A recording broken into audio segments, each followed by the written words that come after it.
Butterflies are truly one of nature's miracles. They have inspired writers of operas and books, artists and even physicists. And along with other pollinators such as moths and bees, butterflies are essential to the life we live today. But as much as we love them and need them, the alarming facts are that 3/4 of British butterflies are in decline and bee colonies are collapsing worldwide. If this continues, the impact on our own lives will be shocking. This is what our supermarkets look like today. And this is how they will look if we continue to ignore the signals. 84% of European crops are dependent on insect pollination, and while demand for fruit and vegetable crops is expected to increase more than 30% by 2050, at the same time our pollinators are dying out. Why? Like us, our pollinators need food to survive, and we have eliminated 98% of the wildflower meadows where they used to feed. Even worse, we are spraying pesticides on the monocultures planted in their place. Only 2% of which actually reaches the intended pests. The rest finds other targets, like us.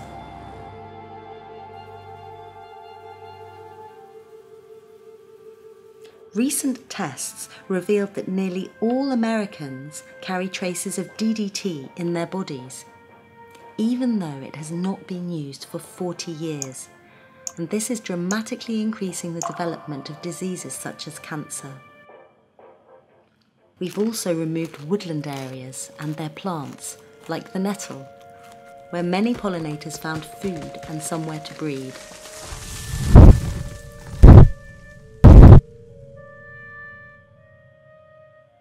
With little food in the countryside, our pollinators have to look to the town. Whilst there is some food here, we need to do more. We've been drawn to the beauty of the flashy flowers like busy lizzies, double begonias and bedding geraniums, but we've forgotten that they have almost no pollen or nectar.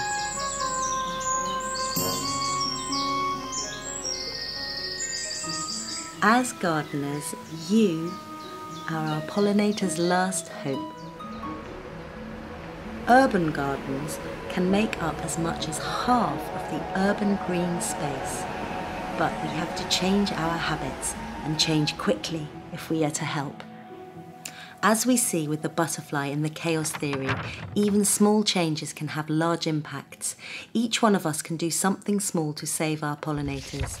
Increase the number and selection of pollinator-friendly plants. Make sure there is water available for pollinators to drink.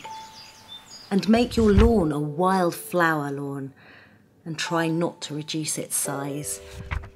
Don't use pesticides, and where possible, take up paving. Research wildflowers native to your area and plant them. Campaign to have them planted in public gardens, roadsides and meadows. Because in addition to pollinating our food sources, butterflies are changing our world in ways you may never have expected. Take a close look at their wings, for example. The way they reflect light has inspired mobile phone designers to create energy-efficient displays. And the small scales on their wings act as mini solar collectors, which is leading scientists to design more efficient solar cells. Their vivid and beautiful colours are inspiring new ways to make banknotes harder to forge, and their water resistance is helping design new coating materials. Johns Hopkins University engineers are studying the way butterflies manage to fly to improve the manoeuvring capabilities of small airborne robots. And other pollinators have other tricks up their sleeves. Moths' compound eyes reflect very little light.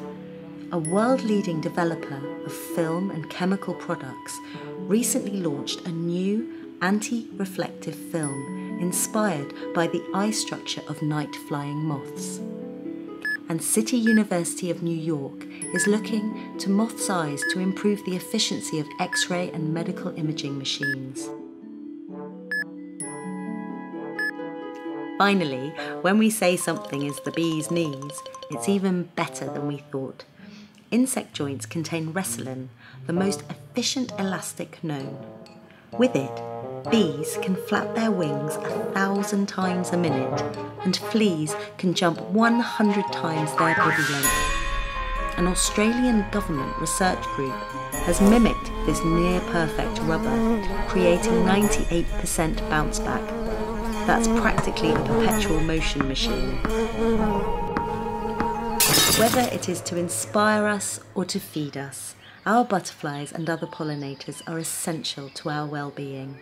We simply cannot afford to lose them. And of course, we are not destroying them deliberately, but by neglect and lack of information. We, and that means all of us, have to make those changes now, before it is too late.